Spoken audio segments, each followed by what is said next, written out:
अस्सलाम वालेकुम दोस्तों, ड्रामा सोप सीरियल पंहिंजा वरी जे ईंदड़ नई एपिसोड में छा थियण वारो आहे, छा थींदो, छा सिकू जाबिर वारनि खे हाणे माफ़ु करे छॾींदो, छा रूंडे वारा जेको आहे जाबिर वारनि खे माफ़ु करे छॾींदा, छा जेको आहे चाकर ख़ान जाबिर ख़ान खे हाणे उबतो टंगींदो या उनखे छॾे ॾींदो, छा हसीना बेगम जेको आहे जाबिर खे छॾाइण में कामयाबु थी वेंदी। इन तफ़सील ॼाणण खां पहिरियां जेकॾहिं तव्हां असांजे चैनल ते नवां आहियो त महिरबानी करे असांजे चैनल खे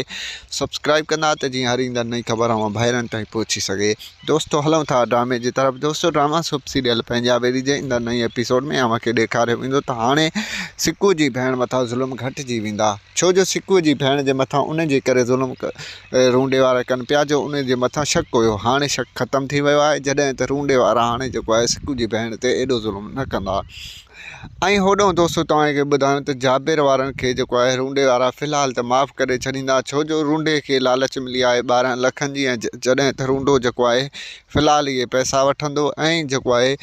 पंहिंजे पुट खे बचाइण जी कोशिशि कंदो, लेकिन उनजो पुटु बिल्कुलु बि ठीकु आहे। जॾहिं त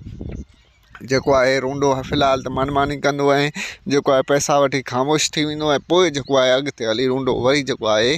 बदमाशी होॾो दोस्तों तव्हांखे ॿुधायूं त हसीना बेगम पंहिंजे चालनि में कामयाबु थी वई आहे ऐं थी वेंदी। ऐं ईंदड़ एपिसोडनि में अव्हांखे ॾेखारियो वेंदो त हसीना बेगम जीअं त जाबिर खे चयो हो त तव्हां इहो खून पंहिंजे ॻिची में हणो, जॾहिं त उन्हनि पंहिंजे जेको आहे ॻिची में कयो आहे। ऐं हाणे जेको आहे इहे जेके खून जा पैसा जाबिर वारनि ते लॻा आहिनि इहे हसीना बेगम जाबिर वारनि खे ॾींदी ऐं पोइ जाबिर वारा इहे रूंडे खे पैसा ॾींदा। ऐं होॾो दोस्तों तव्हांखे ॿुधायूं त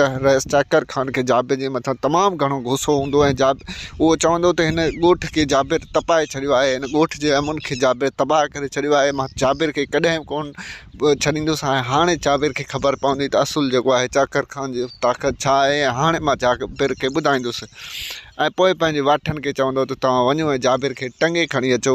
ऐं होॾो दोस्त तव्हांखे ॿुधायूं त सिकू बि जाबिर वारनि ते तमामु घणो कावड़ियल हूंदो ऐं सिकू चवंदो त मां आख़िर जेको आहे पंहिंजे सौट खे छो छॾियां, उन्हनि मूंसां जेको आहे कुझु बि कोन रहायो आहे ऐं उन मुल्क में कुझु बि न छॾियो आहे। ऐं होॾो दोस्तों तव्हांखे ॿुधायूं जाबिर जे पोयों लॻी वियो आहे ऐं जेको आहे कासिम जे पोयां हू पंहिंजे सौट खे हैदर खे चवंदो त तूं कंहिं तरीक़े सां